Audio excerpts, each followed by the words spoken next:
Un saludo a todos, queridos estudiantes de quinto año. Bueno, como ustedes saben, por instrucciones de dirección de carrera y departamento de enseñanza, tenemos que llevar la segunda parte del tema tratamiento periodontal en paciente integral de manera virtual, ¿no? Bueno, como ustedes saben, la semana pasada habíamos visto mucho de lo que era la clasificación de enfermedades periodontales. Habíamos hablado principalmente de las enfermedades más frecuentes en nuestro medio, en la clínica con la que ustedes van a lidiar casi diariamente en sus prácticas odontológicas. Así que vamos a dar continuación. Si mal no recuerdo, habíamos concluido en lo que era gingivitis, ¿no? Habíamos concluido en gingivitis. Aquí estamos. Y habíamos hablado, habíamos visto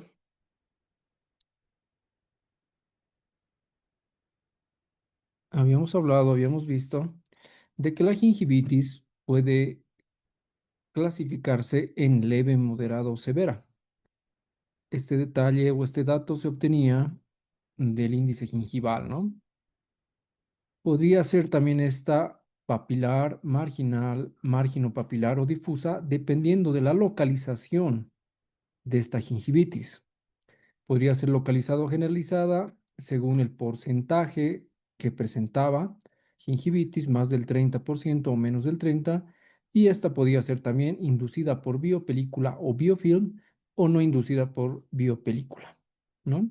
Y si no estaba inducida por biopelícula, podía estar mediada o asociada a algunos factores, como habíamos visto en la anterior clase. Aquí están algunos ejemplos de gingivitis. Así tiene que diagnosticarse de manera completa, como les decía, ¿no?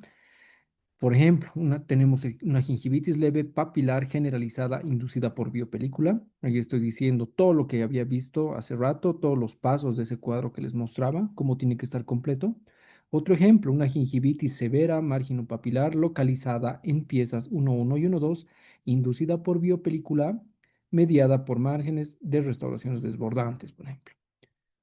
U otros, ¿no? Por ejemplo, aquí tengo otro, este último voy a leerlo. Dice gingivitis severa difusa generalizada, no inducida por biopelícula, mediada por fibromatosis gingival hereditaria, ¿no? Entonces, son diferentes formas, maneras de diagnosticar la gingivitis. Cada caso es particular, pero como ustedes están viendo, tiene que estar un diagnóstico completo. Ahora sí, pasaremos a lo que corresponde esta clase virtual. Vamos a hablar de periodontitis, vamos a hablar también de pronóstico y tratamiento periodontal. ¿Qué es la periodontitis? Bueno, la periodontitis es una enfermedad inflamatoria regulada por el huésped, asociada a las películas dentales disbióticas y caracterizada por la destrucción progresiva del aparato de soporte a los dientes. Dice que está regulada por el huésped, ¿no? Entonces nos referimos a que juega un papel muy importante la parte sistémica, la parte inmunológica o inmune del paciente. Está asociada a biopelículas. Tenemos nosotros de manera habitual biopelícula, ¿no? Pero en muchos casos, si existe un desbalance entre estas bacterias en el medio bucal, pueden producir daño. Por eso dice disbióticas. Caracterizada por la destrucción progresiva del aparato de soporte, principalmente del ligamento periodontal y el tejido óseo. ¿Cuáles son las características clínicas de la periodontitis? Esto varía según cada caso y varía según el grado de avance que tenga esta enfermedad. Pero casi todas las periodontitis tienen estas características. Empecemos a ver la primera. Pérdida de inserción clínica. Todas las periodontitis tienen pérdida de inserción clínica. Presencia de bolsa periodontal. Sangrado gingival. Variable, ¿no? El sangrado gingival puede estar presente también en una gingivitis, ¿no? Pero casi siempre está presente en una periodontitis. Y como les decía, la pérdida ósea determinada únicamente de manera radiográfica. Entonces, ¿cuáles son los pasos que yo tengo que seguir para hacer un diagnóstico? Y obviamente diagnosticar una periodontitis. Primero, la historia clínica. Tengo que hacer un examen clínico llenado de periodontograma. Es sumamente importante. No puedo hacer un diagnóstico de periodontitis o de alguna enfermedad periodontal si no tengo un llenado de periodontograma.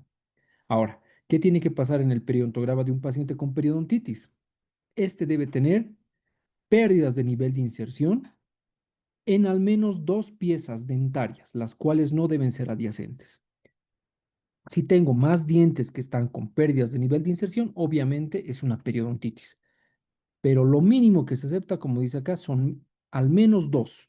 Y estas no tienen que ser lado a lado. Otro detalle, presencia de biopelícula o biofilm, cálculos supra y o subgingivales.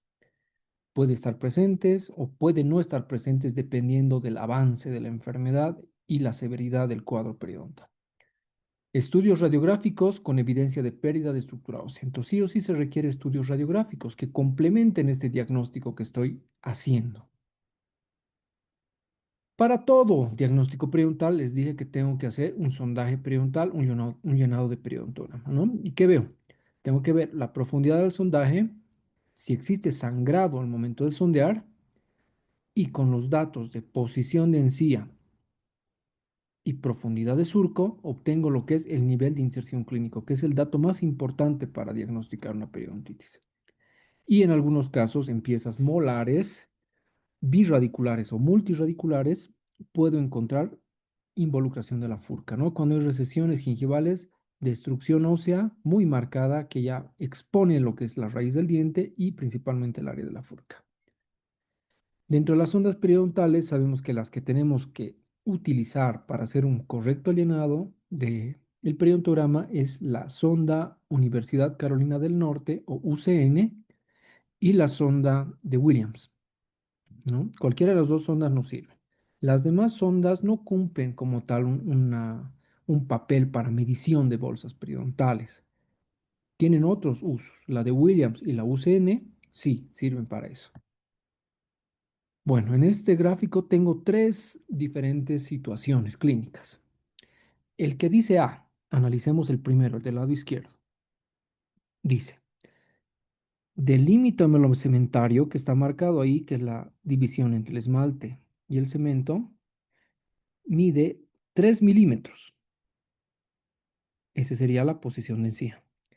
Y cuando hago la medición en profundidad desde el margen gingival hasta el fondo de la bolsa, mide 6 milímetros. En este caso, ¿cuánto se ha perdido de nivel de inserción? Sabemos que el nivel de inserción en un paciente sano tiene que estar a nivel del límite melocementario. Entonces, en este caso, el de la izquierda, se han perdido 3 milímetros de nivel de inserción. En el caso del medio, tengo casi la misma situación en profundidad. Si se fijan, en el sondaje, la sonda periodontal desde el margen gingival hasta el fondo de la bolsa mide 6 milímetros. Pero desde el margen gingival hasta el límite melocementario mide 0. Entonces, ¿cuánto ha descendido este epitelio de unión, este nivel de inserción clínico? Tenía que estar a nivel del límite melocementario y ha bajado, ¿cuánto en este caso? Ha bajado 6 milímetros.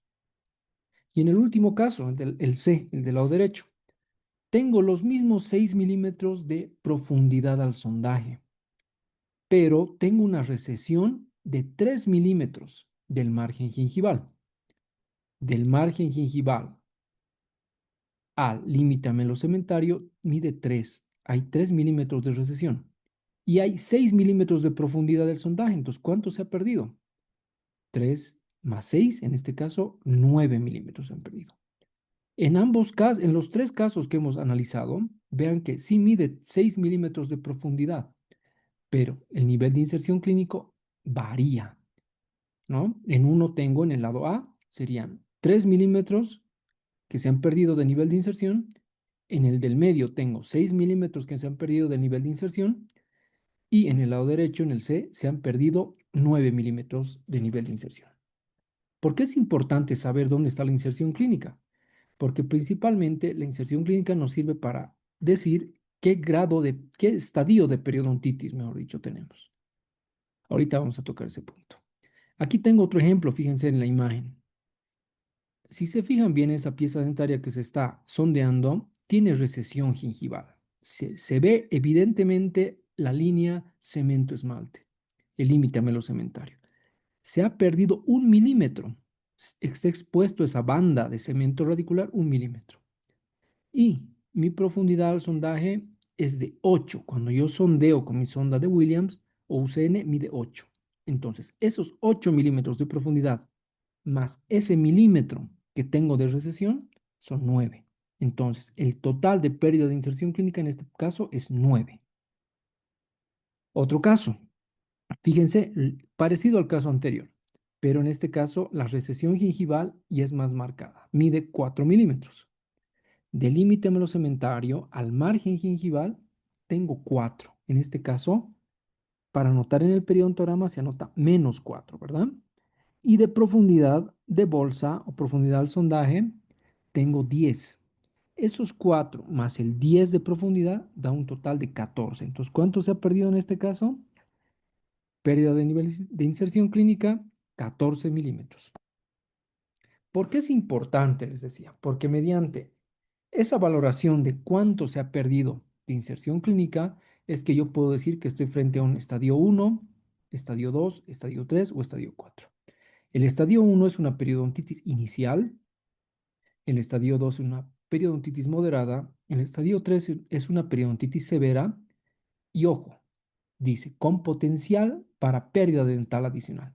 Es decir, puede haber pérdida de nivel de dentaria, dice en este caso, en el estadio 3. Y en el estadio 4 dice que es una periodontitis severa, al igual que la anterior, pero ya es seguro y hay cierta cantidad de piezas dentarias que se van a perder por enfermedad periodontal. Esa es la diferencia entre un estadio 3 y un estadio 4. Este cuadro es sumamente importante que lo tengamos en la cabeza. Ahí está, ¿no? La periodontitis, estadio 1, ¿cuántos milímetros tienen que tener de pérdida de inserción clínica? De 1 a 2 milímetros es estadio 1. Para que sea un estadio 2 es de 3 a 4 milímetros. El estadio 3 y el estadio 4 es 5 o más milímetros de pérdida de inserción clínica. ¿Cuál es la diferencia? La cantidad de piezas dentarias que se van a perder por periodontitis. En un estadio 3 pueden perderse hasta 4 dientes. Y cuando es un estadio 4 hay una pérdida de 5 dientes para arriba. Es decir, puede ser 5, 6, 7, 8, etcétera, etcétera. En el estadio 3 se pierden menos de 4 dientes. ¿Listo? Esa es la diferencia principal. Ahora, ¿qué más tenemos que saber? Aquí está nuevamente, vamos al cuadro, ¿no? ¿Se acuerdan de esta imagen? Ya habíamos analizado este caso. Teníamos 10 de profundidad al sondaje y 14 milímetros de pérdida de inserción clínica. Entonces, si estamos en esta situación, decimos que debido a la cantidad de milímetros que se ha perdido, esta es una periodontitis estadio 3 o también puede ser estadio 4. ¿De qué depende? Depende principalmente si se van a perder piezas dentarias, hemos dicho, ¿no? Si se van a perder hasta 4 piezas dentarias, es estadio 3. Y si se pierden de 5 o más piezas dentarias, es un estadio 4. Todo esto va muy relacionado con la parte radiográfica. Yo no puedo hacer un diagnóstico exclusivamente radiográfico. La radiografía va a evidenciar lo que estamos encontrando en el sondaje periodontal. Aquí está un ejemplo, ¿no? Hay una serie de radiografías periapicales y en este caso, fíjense, radiográficamente veo que el nivel óseo no está con mucha destrucción. Cuando no tengo mucha destrucción a nivel óseo y no va a haber, por lo tanto, pérdida de piezas dentarias por problema periodontal, esto es muy consecuente y relacionado con lo que es un estadio 1 y 2. No hay pérdida de piezas dentarias en el estadio 1 y 2. En el estadio 3 hemos dicho que sí puede haber pérdida de piezas dentarias hasta 4 piezas, pero lo mismo, tengo aquí mis seriadas, mi serie de películas radiográficas periapicales y lo que está marcado con X prácticamente nos dice las piezas que tienen mal pronóstico. Entonces yo ya sé qué piezas dentarias van a perderse por enfermedad periodontal. Entonces, si se pierden, como en este caso, hasta 4 dientes, estoy frente a un estadio 3. Y como les decía, ¿no? Miren, en este caso, este paciente ha perdido varias piezas dentarias por enfermedad periodontal. Entonces, el estadio que tiene de periodontitis este paciente es estadio 4. Ha perdido más de 5 piezas dentarias, de 5 para arriba. Esa es una de las diferencias importantes que tenemos que tener en cuenta. La periodontitis no solamente se diagnostica por estadios, sino también se diagnostica por extensión y distribución. Entonces, podemos estar frente a un estadio 1, 2, 3 o 4, pero lo que tengo que decir es que si esta periodontitis es localizada o es generalizada. ¿Cuándo es localizada? Cuando tengo menos de 30 dientes afectados, mejor dicho, menos del 30% de dientes afectados. Ojo, menos del 30% de dientes afectados. Y una generalizada es cuando tengo más del 30% de dientes afectados. En este ejemplo, fíjense, tengo 29 dientes. Este paciente tiene 29 dientes. Obviamente, en el periodontograma tengo que llenar 3 sitios por vestibular y 3 sitios por palatino o lingual. En total, 6 sitios, ¿no? Entonces, cada diente tengo que valorarlo en 6. Entonces, 29 dientes que tiene mi paciente por 6 me da un total de 174 sitios. De estos 174, 34 sitios tienen periodontitis. En este caso, digamos, voy a poner un ejemplo, pues una periodontitis estadio 1. Tengo que sacar el porcentaje, estos 34 sitios, a cuánto por ciento equivalen. Y haciendo la regla de 3 de porcentaje, me da que un 19,5% de los sitios tienen periodontitis estadio 1. 19,5 es menos del 30%, entonces estoy frente a una periodontitis estadio 1 localizada. Aquí hay un detalle. Cuando yo digo que es localizada, tengo que decir en qué piezas dentarias está localizada. Por ejemplo, puedo decir periodontitis estadio 1 localizada en pieza 4,4, 4,5, 4,6, 3,4, 3,5, 3,6, por ejemplo. Me estoy inventando un ejemplo, ¿no? Pero cuando digo localizada, tengo que decir dónde está localizada. Tengo que nombrar las piezas dentarias que tienen este problema. Si hubiera sido generalizada, es decir, más del 30%, ya no es necesario decir en qué piezas dentarias, porque ya estoy diciendo generalizada, más del 30%. Aquí estamos, por ejemplo, en esta imagen, en esta serie de periapicales, vemos cómo hay gran reabsorción ósea, ¿no? Entonces estoy frente a una periodontitis generalizada. Ese es por eso, como les digo, la radiografía se complementa a lo que yo estoy haciendo. Es un complemento a mi sondaje periodontal. Nunca se puede hacer diagnóstico solamente con radiografía, porque en la radiografía yo no voy a saber cuántos milímetros se han perdido de pérdida de inserción clínica. Puedo decir tal vez que este paciente tiene periodontitis, pero no puedo decir qué estadio de periodontitis tiene este paciente. Otro detalle y otro punto que tengo que tomar en cuenta para diagnosticar la periodontitis es el grado. ¿Y qué nos indica el grado? El grado principalmente nos indica el grado de progresión de la enfermedad periodontal. Tenemos 3 grados: grado A, grado B y grado C. Grado A es progresión lenta, grado B progresión moderada y grado C progresión rápida. Progresión, ¿qué me dice progresión? ¿Cómo está avanzando? ¿Cómo está evolucionando? ¿Cómo se está desarrollando esta enfermedad? ¿Cómo está desarrollándose la periodontitis? Si es rápida, moderada o es lenta. Eso me está diciendo. ¿Cuáles son los criterios que tengo que analizar para ver esta progresión? Hay 2 métodos: la manera directa y la manera indirecta. La manera directa, para yo hacer esta evaluación de manera directa, tengo que tener 2 radiografías periapicales. Una del momento actual de mi paciente y otra del mismo sitio, del mismo diente en lo posible, pero de hace 5 años, ¿no? En muchos casos no tengo la radiografía del paciente de hace 5 años. Cuando yo tengo ambas radiografías, puedo compararlas y puedo analizar cuántos milímetros se han perdido, ¿no? Esa es la manera directa. Por ejemplo, en una periodontitis grado A, No hay pérdida en la cresta ósea en los 5 años. Se ve casi parecidas ambas radiografías. En el grado B, que se observa? Que se han perdido menos de 2 milímetros en esos 5 años. Tengo que medir, tengo que comparar ambas crestas óseas, ambos sitios, ambas piezas dentarias, ambos tejidos óseos en este caso, y me voy a dar cuenta. Si es menos de 2 milímetros que se han perdido en 5 años, es grado B. Y si se han perdido más de 2 milímetros, de 2 o más milímetros en este caso, en 5 años es una progresión rápida grado C. Ahora, como les decía, a veces no cuento yo con la radiografía de hace 5 años del paciente, del mismo sitio para analizar y valorar. Entonces, existe la evidencia indirecta, mejor dicho. ¿Qué hago en la evidencia indirecta?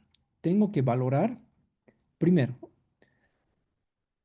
tengo que medir el límite amelocementarios del ápice y valorar qué por ciento de hueso se ha perdido y lo divido entre la edad del paciente. Ahorita vamos a analizar esto. Ahorita les voy a explicar cómo es esto. Grado A corresponde a cuando no hay un valor, es decir, cuando hay un valor menor a 0,25.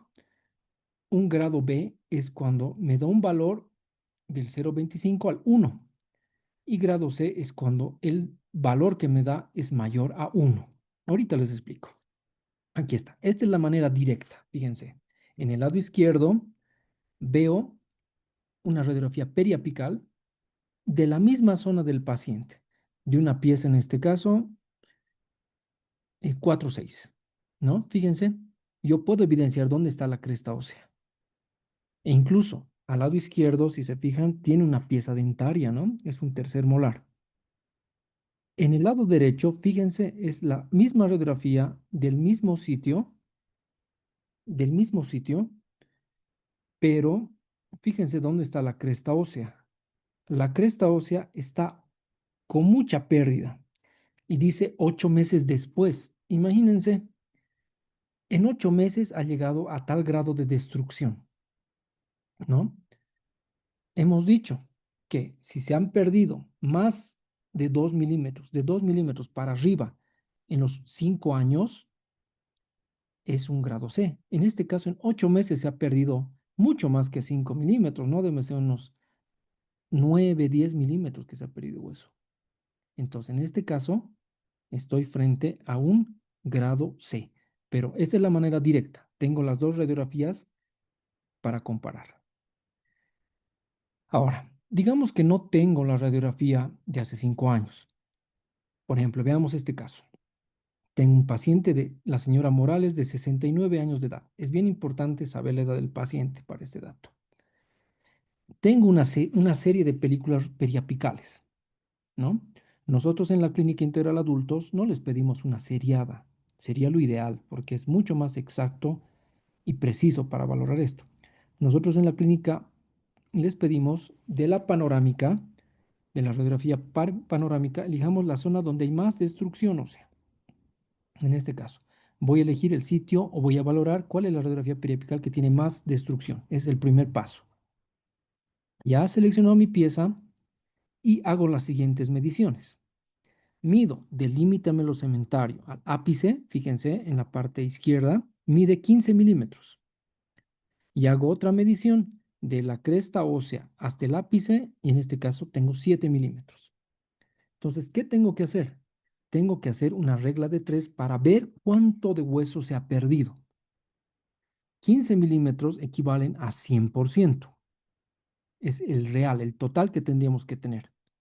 7 milímetros es lo que tengo de hueso. Entonces, tengo que hacer la regla de 3 y en este caso me dice que el 53,4% tengo de hueso. El 53,4%. O mejor dicho, perdón, el 46,6% equivale, lo que sería eso. Esos 7 milímetros equivalen al 46,6%. Ahora, lo tengo que restar menos el 100% para saber cuánto de hueso se ha perdido. En este caso se ha perdido el 53,4. Se resta 100 menos 46,6. Entonces, tengo un 53,4% de pérdida de hueso. Este porcentaje lo tengo que dividir entre la edad del paciente. Recordemos que tenía 69 años. Divido 53,4 entre 69 y me da 0,77. 0,77, si recuerdan los valores que estábamos dando, era un grado B. ¿No ven? De 0,25 a 1 era grado B. Aquí está. Aquí está. Abajo, en la última parte, en la última línea, dice cuánto, ¿no? Está con rojo. Dice de 0,25 a 1, entonces es un grado B, el 0,77. Otro ejemplo para que me entienda nuevamente. Digamos que mi paciente es desdentado total maxilar superior, pero en el maxilar inferior sí tiene piezas dentarias. Tomo mi secuencia radiográfica periapical y ya sé cuál es la radiografía que tiene mayor grado de destrucción, ¿no? Fíjense, la 1, 2, la cuarta radiografía que presenta mayor grado de destrucción. Esa radiografía nos sirve para valorar el grado, entonces. Ahí está. En este caso, este paciente tiene 66 años, ¿no? Entonces hago las mismas mediciones. Del límite melocementario hasta el ápice mide 13 milímetros. De la cresta ósea remanente hasta el ápice mide 2 milímetros. Hago mi regla de 3 para valorar el porcentaje, me da que tengo de hueso un 15,38%. Lo resto entre 100, entonces indico que se ha perdido el 84,62% de hueso. Ese porcentaje lo tengo que dividir entre la edad del paciente y me da 1,28. Más de 1 era un grado C. Entonces este paciente está con una rápida tasa de progresión. Ahí está. ¿Ve? 1,28 con rojo mayor a 1 es grado C. Entonces, eso es bien importante que lo tengamos, ya que esta parte nos sirve para hacer nuestro diagnóstico. En todos los diagnósticos de periodontitis tiene que indicar, además del estadio, de los sitios donde se encuentra, si es localizado o generalizado, también tiene que estar el grado, la progresión de la enfermedad. Ahora, existen ciertos factores que se llaman factores modificadores de grado. Estos factores modificadores de grado son el tabaquismo y la diabetes. Si mi paciente fuma, tengo que hacer la consulta en la historia clínica, obviamente está este dato, de cuántos cigarrillos por día fuma. ¿Qué pasa si mi paciente fuma más de 10, o mejor dicho, menos de 10 cigarrillos al día? Digamos que fuma 5. Automáticamente, mi paciente está encasillado en un grado B. Menos de 10 cigarrillos al día es grado B, por más de que hayan hecho la valoración directa e indirecta. Eso pasa a segundo plano. Automáticamente, si mi paciente fuma 5 cigarrillos al día, y es grado B. ¿Qué pasa si mi paciente fuma 10 o más cigarrillos al día? Automáticamente estoy en un grado C. Ahora, si mi paciente no fuma, no es fumador, tengo que hacer la valoración directa e indirecta que les explicaba. Lo mismo pasa con la diabetes, que es otro factor modificador, es otro factor de riesgo. Tengo que valorar primero si la glicemia está normal de mi paciente o no tiene diagnóstico de diabetes. Hago mi progresión directa o indirecta, la normal que realizo. Pero ¿qué pasa si mi paciente es diabético? Si mi paciente es diabético, automáticamente va a ser encasillado a grado B o grado C. ¿De qué depende? Tiene que valorarse en un examen de sangre lo que es la proteína hemoglobina glicosilada. Ese valor es importante. Eso se pide en los exámenes sanguíneos. Esa proteína hemoglobina glicosilada, si está presente en menos del 7% es un grado B. Y si esa proteína hemoglobina glicosilada está de 7% para arriba, y es un grado C. Entonces, en resumen de todo lo que hemos avanzado, La periodontitis tiene que ser diagnosticada por estadios, ¿no ve? Puede ser estadio 1, estadio 2, estadio 3, estadio 4, y tiene que ser valorada en si es localizada o generalizada. Y lo mismo, el grado, la progresión, si es grado A, grado B o grado C. Ejemplos de diagnósticos de periodontitis. Ejemplo, periodontitis estadio 3, generalizada grado B. Está completo el diagnóstico. Otro ejemplo, periodontitis estadio 2, localizada en pieza 3.1, 3.2, 3.3 y 3.4. Y periodontitis estadio 1 en el resto de las piezas dentarias grado A. ¿Qué quiere decir? Con este ejemplo les estoy demostrando con este segundo que mi paciente puede tener muchos estadios de periodontitis. Es decir, si mi estadio, primero tengo que partir por el estadio más avanzado. Si tengo un paciente con estadio 3 o estadio 4, el más avanzado que tenga, el más severo que tenga, entonces ese tiene que ser diagnosticado primero. Y si ese diagnóstico de periodontitis, estadio, en este caso, por ejemplo, estadio 2, que es el más avanzado que tiene este paciente, no es más del 30%, sería una periodontitis estadio 2 localizada. En este caso, cuando es localizada, digo en qué piezas, ¿verdad? Entonces dice ahí las piezas que están. Pero no significa que no tenga estadio 1, ¿no ve? Porque su primer diagnóstico dice que es localizada. Entonces, tengo que hacer una valoración de los estadios 1 también. Por eso dice periodontitis estadio 1 en el resto de las piezas dentarias. Y al final de ambos, recién fíjense que dice el grado, grado A. Otro ejemplo les doy. Periodontitis estadio 3, localizada en pieza 1.4, 1.6, 2.5, 3.1 y 4.1. Periodontitis estadio 2 en piezas 1.7, 2.6, 3.2 y 4.2. Y periodontitis estadio 1 en el resto de las piezas dentarias, grado B. Ahora, en este paciente tengo estadios 3, estadios 2, estadio 1. Tengo que describir los tres estadios de periodontitis. ¿Por qué? Porque el estadio más avanzado, que sería el estadio 3, es localizado. Si hubiera sido el caso, por ejemplo, de que hubiera tenido una periodontitis estadio 3 generalizada, ya no hubiera sido necesario hacer el desglose de los otros estadios de periodontitis. Cuando mi diagnóstico más avanzado, más complejo, llamémoslo así, es localizado, tengo que diagnosticar los diagnósticos por debajo. Y el último ejemplo, periodontitis estadio 3 localizada en piezas 1.2, 1.3, 2.6, 3.2 y 4.2. Como es un estadio 3 localizado, tengo que describir si mi paciente tiene los estadios 2. Dice, estadio 2 empieza 1.8, 2.7, 3.1 y 4.1. Y periodontitis estadio 1 empiezas 1.4 y 1.5. Grado B. Nótese que las piezas dentarias del estadio 3, estadio 2 y estadio 1 no se repiten, tienen que ser otras piezas dentarias.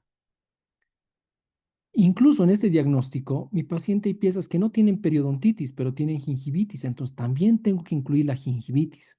En este caso, además tiene una gingivitis moderada marginopapilar en el resto de las piezas dentarias inducida por biopelícula. ¿Se dan cuenta que el diagnóstico tengo que manejarlo según la severidad? El más avanzado siempre se diagnostica o se nombra primero. Y hay que ver si este es localizado o generalizado. Si es generalizado el estadio más avanzado, ya no es necesario describir nada más. Ni siquiera la gingivitis ya la tendría que describir. Pero si es localizado, tengo que hacer un análisis de cada estadio. Todo esto nos lleva a lo que es el pronóstico periodontal. En el pronóstico yo valoro, hago una proyección, es decir, después de mi tratamiento o después de mi planificación, qué piezas dentarias van a preservarse y me van a servir, van a ser funcionales para la rehabilitación en general, ¿no? Entonces, ¿cuál es el dilema del pronóstico? Yo en el pronóstico tengo que debatir y tengo que tener criterios suficientes para decir si voy a extraer o mantener ciertas piezas dentarias. La decisión de mantener o extraer un diente periodontalmente comprometido se ha transformado en un dilema cada vez mayor. Tengo que hacer un amplio análisis de todo lo que yo conozco. No solamente factores periodontales, en muchos casos factores protésicos, factores estéticos. Es bien amplio esta parte, por eso es un poco complejo, más que todo, tener un consenso de, de opiniones o de tratamientos en este caso.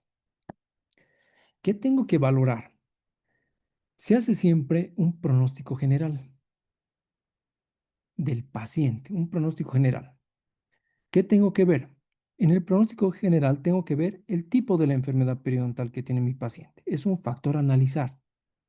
No es lo mismo decir que yo estoy frente a una enfermedad periodontal estadio 4 que decir que estoy frente a una gingivitis leve, ¿no? Entonces son muy diferentes los pronósticos. Obviamente el más desfavorable sería una periodontitis estadio 4. Otro dato que tengo que analizar es si mi paciente fuma. La edad del paciente también es bien importante. Imagínense, tengo un paciente de 21 años de edad con una periodontitis estadio 4. El pronóstico es reservado o malo, ¿no? Ya que no está muy complicada la situación. Es un paciente joven que tiene gran destrucción ósea. Su avance de enfermedad periodontal es muy avanzada. Ese es un pronóstico general. En este caso sería desfavorable de ese paciente. O imagínense un paciente que tiene 70 años de edad con una periodontitis estadio 1 generalizada grado A, ¿no? No hay mucha destrucción, es un paciente adulto mayor que no creo que pierda piezas dentarias por enfermedad periodontal, ¿no? Entonces el pronóstico en ese paciente sería favorable, ¿no? Eso es más o menos valorar el pronóstico. ¿Qué más tengo que tomar en cuenta? El estrés. ¿Cómo, cómo está mi paciente en el estrés? Porque el estrés también repercute mucho, según muchos estudios, en la parte inmunológica del paciente. Tengo que valorar el estado de salud general del paciente. Si ese paciente tiene alguna enfermedad de base, que sobre todo disminuya su respuesta inmunológica, que esté inmunodeprimido o que tenga algún tipo de alteración en cicatrización o en metabolismo, por ejemplo, como en el caso de la diabetes. Tengo que valorar la actitud del paciente en el pronóstico general. El tratamiento periodontal no solamente es raspaje y alisado radicular o tratamientos que hace el odontólogo, sino también tiene que valorarse la actitud del paciente, porque al paciente se le tiene que explicar instrucciones de higiene. Si ese paciente no tiene ese hábito de hacer higiene, lastimosamente el pronóstico va a ser malo. La condición socioeconómica y cultural está muy relacionado a lo anterior, ¿no? Un poco relacionado. Es decir, si el paciente tiene acceso tal vez a comprar ciertos elementos de higiene, culturalmente se cuida o no le importa. Y un detalle que tengo que valorar es el conocimiento y preparación profesional. ¿Estoy capacitado yo como odontólogo para resolver ciertas situaciones? Imagínense un paciente estadio 3, estadio 4. Requiere un manejo especial, requiere conocimiento, requiere preparación, ¿no? Entonces, si un estudiante o un odontólogo que no está capacitado para atender un estadio 3 o 4 lo hace, posiblemente no haga un buen tratamiento, por lo tanto el pronóstico también del paciente sería malo. Factores que facilitan la formación de placa o biopelícula. Tengo que analizar posiciones dentarias, tengo que analizar maloclusiones, tengo que analizar restauraciones, coronas, prótesis, implantes. Sitios donde hay acúmulo de biopelícula nos alertan de que el pronóstico no es tan bueno. Tengo que valorar también el grado de destrucción periodontal y su extensión. El grado de destrucción periodontal. Como les decía, ¿cuánto hueso se ha perdido? Esto va relacionado con la movilidad dentaria, ¿no? Si hay mucha destrucción ósea, movilidad dentaria, entonces obviamente el pronóstico no va a ser tan bueno. Tengo que analizar también el número y distribución de piezas dentarias remanentes. Esto va muy relacionado con la carga masticatoria y con la distribución de fuerzas. Cuando un paciente pierde muchas piezas dentarias por la enfermedad periodontal, ese hueso ya está reabsorbido, ese hueso tiene que resistir encima la fuerza masticatoria, entonces es muy complejo y muy difícil en muchos casos, ¿no? Hay que instalar prótesis, hay que hacer otro tipo de tratamientos, ajustes oclusales, pero el pronóstico general disminuye en esos pacientes. Tengo que analizar si mi paciente tiene susceptibilidad a la caries, porque también puede perder piezas dentarias de manera abrupta. Esos sitios con caries también son sitios donde hay bacterias, hay microorganismos, ¿no? Entonces, todo eso tengo que analizar. Eso es un pronóstico general. También tengo que hacer un pronóstico particular. ¿A qué nos referimos con pronóstico particular? Nos referimos a que tenemos que hacer una valoración pieza dentaria por pieza dentaria. En cada pieza dentaria tengo que valorar qué porcentaje de hueso remanente queda. Tengo que ver la morfología de ese defecto óseo. Tengo que valorar la profundidad del saco o bolsa periodontal. Si esa pieza dentaria tiene movilidad dentaria, ¿es pieza vital? Sabemos que las piezas dentarias con tratamiento de conducto prácticamente no tienen el mismo mecanismo de defensa ni de nutrición de hueso alrededor. Entonces, una pieza endodonciada tiene menor pronóstico. El fenotipo o biotipo, es decir, qué cantidad de tejido conectivo tienes esa pieza dentaria. Un biotipo grueso es mucho más fácil de tratar, repara y regenera mejor que un biotipo o fenotipo periodontal delgado. Hay furcación en caso de que sean piezas molares.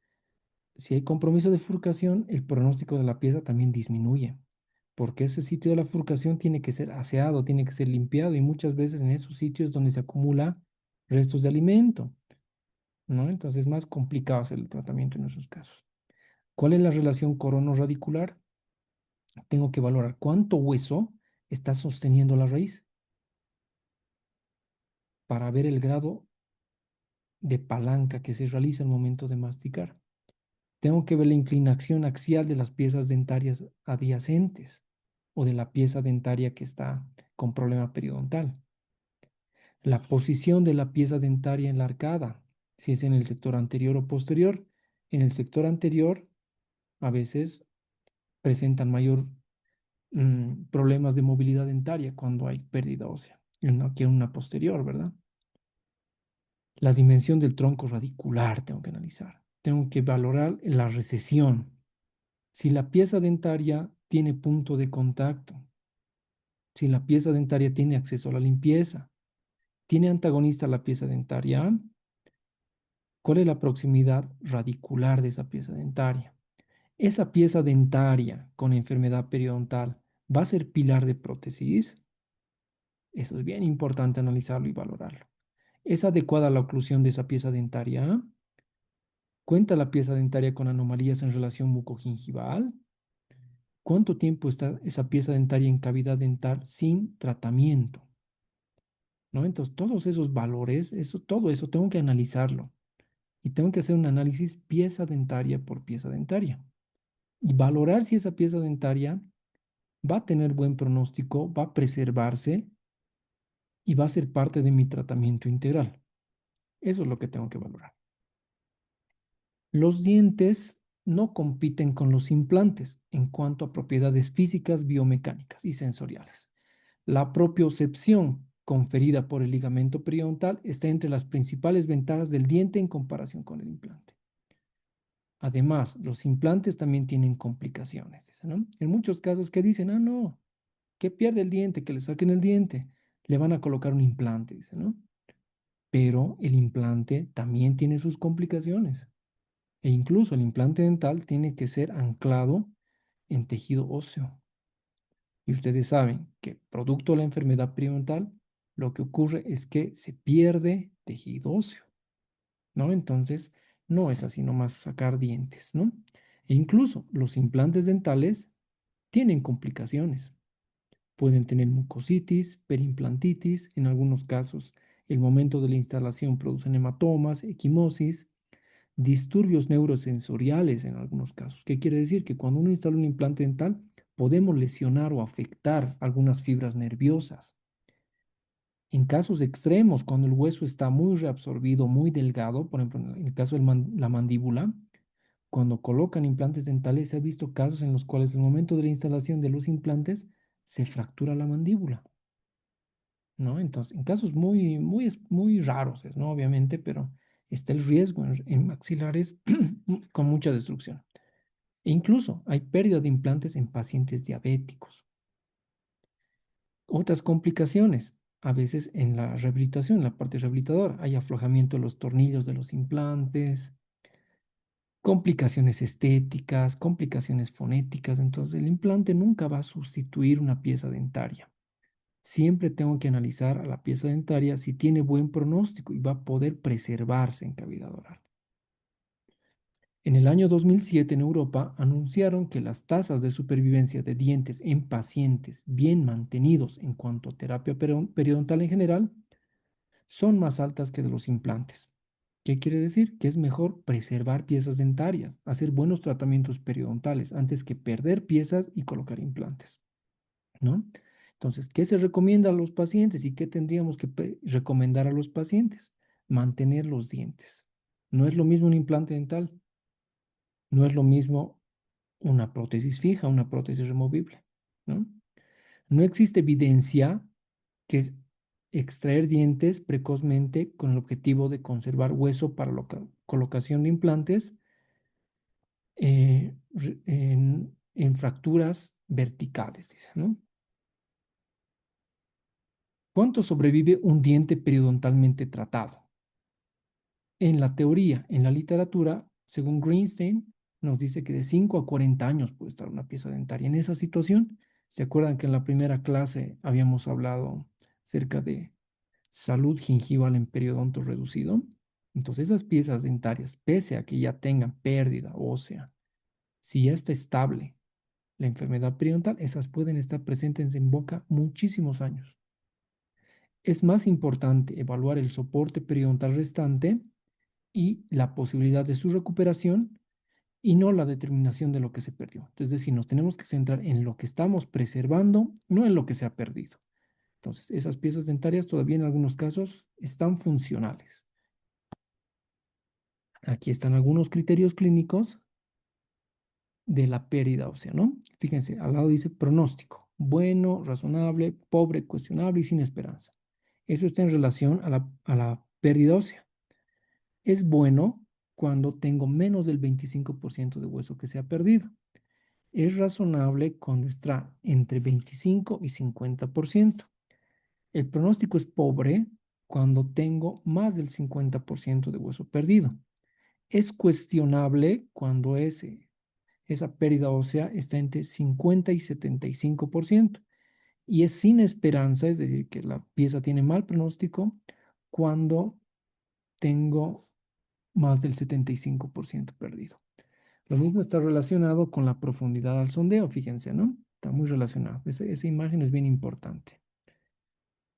Y lo mismo con el grado de furcación dental, cuando es bueno, razonable, pobre, cuestionable o sin esperanza. Y lo mismo en la profundidad al sondaje. Tengan cuidado especial a la región anterior del maxilar superior, donde el mantenimiento de los dientes naturales, aun con soporte reducido, es de interés especial, ya que en estas condiciones los implantes no pueden asegurar la estética adecuada. ¿Qué quiere decir? Que hay que tener mucho cuidado en perder piezas dentarias en el sector anterior, porque incluso ni siquiera los implantes dentales pueden devolver la estética a ese paciente. El hueso no vuelve a crecer, la encía no vuelve a crecer. En muchos casos, si es que van a instalarse implantes en zonas donde hay mucha reabsorción ósea, se tienen que hacer cirugías previas, injertos óseos, injertos gingivales. Y en estos casos, muchas veces no obtenemos los resultados estéticos adecuados. En la región posterior del maxilar superior, el problema pasa a ser un hueso residual insuficiente para la colocación de implantes, lo que justifica todo y cualquier esfuerzo para el mantenimiento de los dientes naturales. En el sector posterior del maxilar superior, en muchos casos, el hueso se reabsorbe muy rápido. E incluso la calidad de ese hueso es muy poroso y a veces no se obtienen buenos resultados con implantes dentales. Eso nos está diciendo. Entonces, como les digo, hay que tratar de mantener las piezas dentarias de nuestros pacientes hasta el último momento. Las evidencias muestran que el tratamiento de los dientes con enfermedad periodontal es fundamental para el pronóstico de los implantes, dice, ¿no? Ahí está. Los individuos susceptibles a enfermedad periodontal tienen peor pronóstico en sus implantes que los individuos no susceptibles. Igual, se han hecho muchos estudios. Paciente que ha perdido sus piezas dentarias por periodontitis, se le colocan los implantes, pero este paciente tiene que tener mucha más responsabilidad. Tiene que hacer un buen uso de los elementos de higiene. Si no hace esto, lastimosamente, puede perder también las piezas, los implantes dentarios en este caso, ¿no?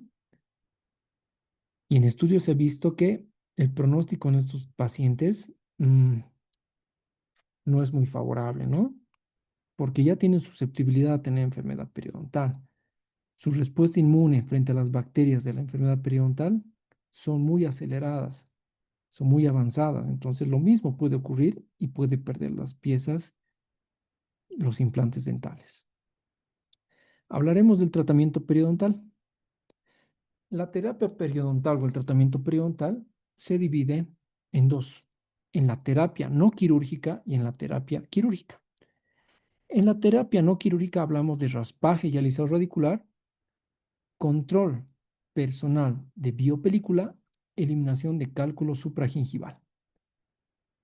Y en la terapia quirúrgica tenemos lo que es la cirugía resectiva, la cirugía regenerativa, la cirugía plástica periodontal y la cirugía preimplantológica. Nosotros en la clínica y en nuestros tratamientos iniciales periodontales hacemos lo que es la terapia no quirúrgica en un inicio, ¿no? Entonces, ¿cuáles son las fases de la terapia periodontal? Esto es muy importante. La terapia periodontal tiene una fase sistémica. Muchos pacientes tienen que atravesar esa etapa sistémica o esa fase sistémica. ¿Qué es la fase sistémica? Tenemos que valorar y ver la condición de salud sistémica del paciente. Hay enfermedades relacionadas con patologías periodontales.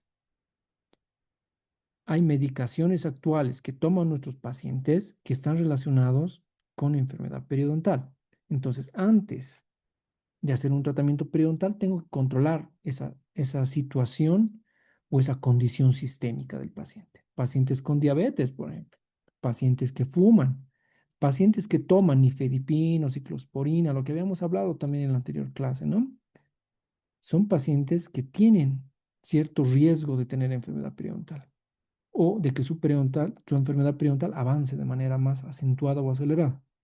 Entonces, tengo que controlar en muchos casos la parte sistémica antes que hacer un tratamiento causal en este caso, que es la siguiente etapa que corresponde, ¿no? La siguiente fase es la causal. ¿Qué se hace en la fase de la terapia periodontal causal? Se eliminan las causas locales, principalmente la biopelícula y el cálculo. En esta fase causal, ¿qué tengo que hacer? Tengo que educar al paciente. Instrucciones de higiene oral. No solamente técnica de cepillado, tengo que prescribir de manera adecuada ciertos cepillos. Tengo que enseñar a mi paciente en elementos auxiliares de higiene, enjuagues, colutorios. Tengo que enseñar elementos de higiene interproximal. Tengo que enseñarle una técnica de cepillado.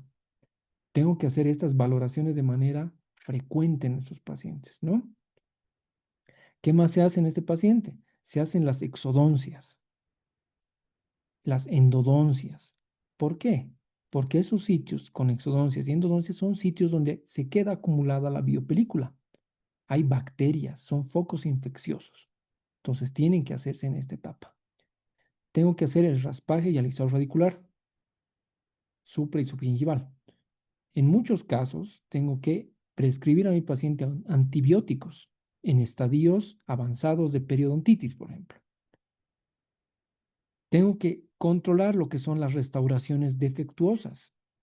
Si tengo restauraciones antiguas, mal adaptadas, que ya están porosas, que no están bien ajustadas, tengo que cambiar restauraciones o tengo que pulir restauraciones. En muchos casos también tengo que hacer lo que son las prótesis provisionales, ¿no? Es decir, tengo una pieza con corona, por ejemplo, ¿no? Y esa corona está en mala situación, está desbordante esa corona, no está preservando el espacio biológico. ¿Qué tengo que hacer? Tengo que, por un tiempo, retirar esa corona y colocar un provisional hasta que haga mi terapia periodontal y recién cuando ya esté todo estable, cambiar esa corona provisional por una corona definitiva. Tengo que hacer también en algunos casos, en pacientes que tengan trauma oclusal, tengo que hacer prótesis removibles para estabilizar la oclusión, para distribuir mejor las fuerzas oclusales. La siguiente fase corresponde a la fase correctiva quirúrgica. Y prácticamente en esta etapa se hace lo que son las correcciones de las secuelas de la enfermedad periodontal, el ajuste oclusal, tratamiento ortodóntico, rehabilitador y estético. Esto no se alcanza a realizar en la clínica integral adultos, ¿no? Por el tiempo. Pero en muchos casos, pacientes que están con las secuelas de la enfermedad periodontal, ya están estables, ya no tienen enfermedad periodontal activa, requieren ciertos tratamientos, como dice aquí, ortodoncia en muchos casos. Un tratamiento rehabilitador más complejo, más estético, que vendría a ser, por ejemplo, injertos. Se hacen injertos óseos, se hacen injertos de tejidos blandos, de encía. Todo eso se acondiciona para posteriormente colocar implantes dentales, por ejemplo, ¿no? Entonces es una fase correctiva quirúrgica. Y hay una etapa que sí o sí tiene que ser efectuada en todos los pacientes, que es la fase de mantenimiento, que es crucial para el éxito del tratamiento periodontal. Esta se realiza de 3 a 4 meses. Depende de la frecuencia del paciente de higiene. Depende del grado de enfermedad que tenga este paciente, ¿no? Entonces, es un paciente complejo de alto riesgo periodontal, tal vez le voy a citar cada 2 meses, cada 3 meses. Hay pacientes tal vez que ya están un poco más estables, más conscientes en la parte de higiene también, entonces tengo que tal vez distanciar mis citas cada 4 meses, cada 6 meses. Cada paciente tiene sus características particulares. En la fase de mantenimiento, en cada fase de mantenimiento tengo que hacer una actualización de la historia clínica, tengo que volver a hacer mi periodontograma, explorar y analizar un examen clínico de tejidos blandos y tengo que ver si existe progresión, de la enfermedad periodontal y requieren tal vez nuevamente otra vez terapia periodontal. Aquí está entonces, ¿no? ¿Cuál es el curso de la enfermedad periodontal? Infección. Tengo la bolsa periodontal, tengo la pérdida de nivel de inserción. Esta avanza, progresa, hay un desequilibrio, se produce mucha destrucción de tejido óseo principalmente y pérdida de tejidos duros, ¿no? Aquí vemos cómo está la secuencia de tratamiento en las fotografías. Fíjense cómo se ha hecho un colgajo y en ese colgajo se ha hecho un raspaje, un alisado radicular. Y lo que ven en el lado derecho es injerto de hueso de tipo sintético, ¿no? Regenerando ese tejido, pero previamente se hace la terapia periodontal convencional. La fase sistémica, que conlleva conocimiento de la historia médica del paciente. Tengo que ver si mi paciente está tomando algún medicamento que tal vez está muy relacionado con lo que es agrandamiento gingival. Tengo que hacer interconsulta en este caso si mi paciente está tomando alguno de esos medicamentos. Tengo que controlar el hábito de fumar del paciente, controlar enfermedades sistémicas y estrés. Entonces, esta parte está muy relacionada con la salud general del paciente, con interconsulta. Muchos pacientes tienen enfermedades de base y tengo que ver y analizar y hacer tal vez en muchos casos interconsulta con su médico tratante. La terapia causal, ¿qué nos hace? ¿Qué nos controla? Principalmente vemos lo que son métodos de prevención. Higiene oral. Le enseñamos al paciente a higienizarse de manera correcta. Eliminamos, controlamos la biopelícula, hacemos raspajes, alisados, supras, subgingivales. Y una parte bien importante es la motivación del paciente. Si mi paciente está consciente por qué ha llegado a esa situación, el paciente va a aprender cómo controlarlo. Pero si no está consciente, obviamente la enfermedad periodontal puede volver a aparecer. Entonces, bien importante tocar la parte de motivación al paciente. Hay que explicarle de manera adecuada. En algunos pacientes, en casos más avanzados, tengo que ver lo que es una combinación de un tratamiento convencional, raspaje y alisado radicular, más un tratamiento con enjuagues, por ejemplo, la clorexidina, que es muy útil en estos pacientes, e incluso antibióticos. Se hace la eliminación de frémitos en algunos casos, esos movimientos pequeñitos que tienen, ¿no ven? Las piezas dentarias, ferulizaciones, se hacen exodoncias en dientes con mal pronóstico, se eliminan los factores retentivos de biopelícula y se le enseña al paciente higiene oral. Se cambian obturaciones, se hacen endodoncias, se hacen provisionales, lo que le estaba mencionando, ¿no? Es el tratamiento causal. La gingivitis es diferente en tratamiento a la periodontitis, ¿no? Tengo que ver principalmente si mi paciente tiene gingivitis, cuál es la patogénesis, por qué se está produciendo esa enfermedad gingival. Hemos visto que hay algunas gingivitis que se producen por biopelícula y hay otras que no se producen por biopelícula. Tengo que ver cuál es el agente que está produciendo la gingivitis. Se hace una evaluación de las intervenciones terapéuticas, es decir, de sesión a sesión, tengo que analizar cómo está respondiendo el paciente en su tratamiento, si es que están habiendo mejorías, ¿no? Porque yo hago mis raspajes, hago mi control de biopelícula en estos pacientes y tengo que ver si con eso estoy condicionando o solucionando. Se deben analizar las diferencias subjetivas, ¿no? Hemos visto que hay muchos factores también que están englobados, ¿no? Acá, entonces tengo que analizar mucho y diferencias entre individuos de severidad y extensión. Todos los pacientes reaccionan de manera diferente. Su sistema inmune, su factor inmune es diferente. El tipo de enfermedad periodontal es diferente. Entonces tengo que analizar en estos pacientes de manera constante cómo está evolucionando el tratamiento que yo estoy haciendo. Bueno, la gingivitis, ¿no? Puede ser inicial, se dice de los 2 a los 4 días es inicial, empieza una leve inflamación temprana de 4 a 10 días, ya estás, es más evidente los sitios donde están inflamaciones, ya es establecida en la segunda, tercera semana y posteriormente llega a ser avanzada. Ahí está la evolución de la gingivitis. Aquí está, ¿no? Lo que hace rato veíamos. ¿Qué características tiene y en los cuántos días se produce? ¿Qué situaciones hay?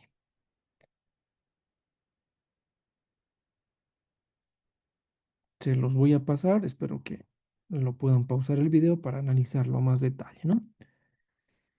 La gingivitis es una lesión inflamatoria resultante de la interacción entre biopelícula dentobacteriana y la respuesta inmune inflamatoria del huésped, que permanece contenida dentro de la encía y no se extiende a la inserción periodontal, cemento, ligamento periodontal y hueso alveolar. Es reversible al reducir los niveles de biopelícula. La gingivitis es una condición inflamatoria no específica. Ese es el concepto. ¿Y qué es la periodontitis? Es una enfermedad inflamatoria en los tejidos de soporte alrededor de los dientes, la cual causa una pérdida irreversible del ligamento periodontal, hueso alveolar, cemento radicular y encía, la cual es asintomática en sus estadios iniciales, pero en los severos puede manifestarse con supuración movilidad dental, la cual puede incluso culminar en la exfoliación dental, ¿no? Entonces, una es reversible, la otra es irreversible, ¿no? La destrucción en caso de periodontitis no se recupera. Ahí están diferentes casos, diferentes pacientes, ¿no? Con diferentes condiciones periodontales, con diferentes enfermedades periodontales. En muchos casos, en pacientes, por ejemplo, con periodontitis muy avanzadas, estadios 3 y estadios 4, se les da antibiótico. Entonces, ¿cuál es el uso de los antibióticos en periodoncia? Se los utiliza como profiláctico en pacientes comprometidos en caso de que vaya a ser una técnica quirúrgica en tejidos duros o vaya a ser regeneración ósea. En periodontitis severas también se utiliza, estadios 3 y estadio 4. en periodontitis recurrentes que provocan pérdida continua de inserción, en la gingivitis o periodontitis necrosante se utilizan antibióticos. Y obviamente en pacientes con abscesos periodontales, ¿no? Que tengan procesos agudos o crónicos infecciosos. La terapia periodontal con antibióticos. A veces el enfoque terapéutico no siempre consigue eliminar adecuadamente la infección periodontal, ¿verdad? Entonces, a veces tenemos que recurrir a estos antibióticos sistémicos, los cuales nos ofrecen beneficios. Sabemos que hay bacterias dentro de las bolsas periodontales muy profundas, ¿no? Esas bacterias del complejo naranja o rojo, las anaerobias principalmente. Entonces, a veces no podemos eliminar esas bacterias con un simple raspaje o alisado. Incluso nuestros enjuagues bucales, nuestra higiene no llega hasta el fondo de las bolsas periodontales en muchos casos. Entonces, en esos pacientes, cuando son casos muy complejos, se tiene que coadyuvar el tratamiento convencional con antibióticos. ¿Y cuáles son los que se utilizan en periodoncia? Se utilizan las tetraciclinas, el metronidazol. Ojo con el metronidazol, no hay que prescribirlos en pacientes anticoagulados. Se utilizan las penicilinas como la amoxicilina, la clindamicina, la ciprofloxacina, macrólidos como la eritromicina, espiramicina y la citromicina. Y últimamente se ha visto buena respuesta con el uso de la doxiciclina y la minociclina. Ahí está, ¿no? Estos son los antibióticos actuales, lo que se utiliza en la actualidad, la innovación que se está teniendo con antibióticos en terapia periodontal, lo que son las fibras que contienen tetraciclina. Hay algunos que liberan de manera subgingival la doxiciclina, liberación subgingival de minoxiclina y el periochip. Todo esto son elementos que nos ayudan a controlar las bacterias que producen enfermedad periodontal. El periochip, por ejemplo, ¿no ve? No sé si han escuchado, tal vez más adelante lo van a escuchar. Es como una película más o menos, como una capsulita parece. Libera clorexidina de manera constante, ¿no? Se le coloca en una pieza dentaria y automáticamente cada cierto periodo de tiempo va eliminando constantemente en cavidad oral clorexidina. Durante 7 días constantemente está ese periochip en boca y va eliminando. Y se biodegrada, se pierde, se reabsorbe en 7 a 10 días. Aquí están los antibióticos que les decía que se utilizan en tratamiento periodontal. Pueden tomar una capturita, pueden consultarlo. Son principalmente los que hemos mencionado hace rato. Y al lado derecho, donde está el puntito rojo, podemos ver en qué caso se puede utilizar y cómo se administra, cuáles son las características principales. Aquí están las dosis y aquí está en microbiología a qué bacterias principalmente ataca. Sabemos que tenemos que tener mucho cuidado con la bacteria Agregatibacter actinomycetes comitans, ¿no? Esa es la bacteria principalmente que produce periodontitis. Aquí está lo que habíamos visto, lo que eran los objetivos terapéuticos. ¿Cuáles son los objetivos terapéuticos de las fases periodontales? En la fase 1, que era la causal, ¿qué tenemos que hacer? Controlar factores etiológicos, restablecer salud con flora compatible, resolver la inflamación. En la fase correctiva, restablecer un medio favorable, eliminar defectos periodontales y mejorar la anatomía periodontal. Y en la fase reparativa, restaurar la anatomía y la función, regenerar y reconstruir tejidos. En este caso, fíjense, tengo un paciente que ya, fíjense, la parte inferior tiene agrandamientos muy marcados. Se le ha hecho el tratamiento periodontal y posterior al tratamiento periodontal vemos que esa encía sigue fibrosa, sigue agrandada. Este paciente ya tendría que pasar después de este tratamiento inicial periodontal convencional, cuando la encía ya no está inflamada, repito acá y hago mucho énfasis en esta parte, cuando la encía ya no está inflamada, la encía se hace fibrosa, ya no sangra, pero sigue agrandada. Entonces, ¿qué requiere este tratamiento? Posterior a eso se hace una fase quirúrgica. Se hace, en este caso, una cirugía periodontal resectiva gingivectomías, gingivoplastías. Y esta es la parte, ¿no? Más o menos este es un esquemita que muestra lo que es la cirugía gingival. Seguramente lo han llevado en periodos y lastimosamente por falta de tiempo no lo podemos efectuar en la clínica integral adultos. Pero para su conocimiento, acá está, ¿no? Estas son las cirugías que se hacen en la parte periodontal. Entonces aquí está algo de lo que viene a ser los principios quirúrgicos,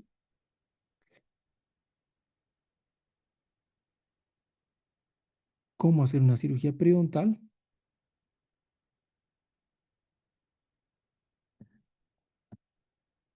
y eso sería, estimados estudiantes de quinto año.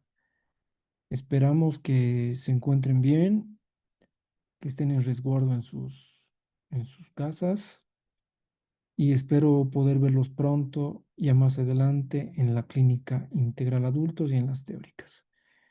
Repasen este tema, se va a hacer las preguntas para el examen del material que se les ha compartido, de la clase teórica presencial que hemos tenido y de esta grabación de clase también, clase virtual. Un saludo a todos, hasta otra oportunidad.